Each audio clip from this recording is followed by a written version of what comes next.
ښاغلی ولسمشر محمد اشرف غني وایي داخلي مشروعیت د نړیوال مشروعیت اساس دی. ښاغلی ولسمشر محمد اشرف غني یو تازه پیغام را لیږلی دی. د خرابات ټي وي چینل درنو لیدونکو سلام، ستړي مشئ، وخت مو بخیر. هیله لرم چې جوړ او روغ به یې. په سر کې یادونه کوم که خرابات ټي وي چینل مو نه وي سبسکرایب کړی، په درنښت سره خرابات ټي وي چینل سبسکرایب کړئ. ډاکټر صاحب ولسمشر محمد اشرف غني د ژوند لاره پروګرامونو په لړ کې وایي یو مشروع دولت د نړیوال ټولنې په مرستو او مسؤلیتونو کې شریک وي او نامشروع دولت دغه امتیاز له لاسه ورکوي او یوازې په بشري مرستو تکیه افغانستان نشي ژغورلی. د نوموړي په وینا د دغه مشروعیت ترلاسه کول یو پروسه غواړي. طول او عرض دې باید څومره وي او څه ډول چارو ته انسجام ورکوي؟ ښارونه، کلیو او ولسوالیو کې څه شی کوي؟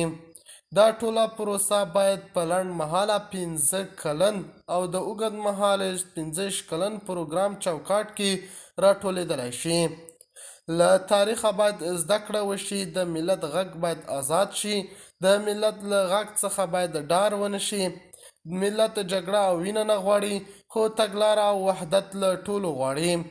هیله باید بیرته ژوندي شي.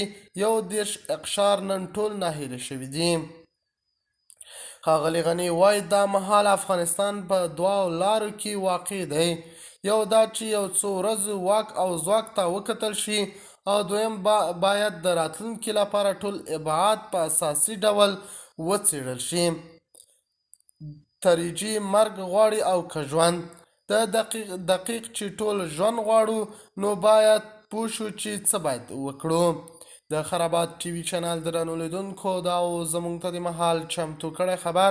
د نورو تازه خبرونو لپاره خرابات ټي وي چینل په درنښت سره سبسکرایب کړئ. د الله په امان، تربیه، ښې چارې.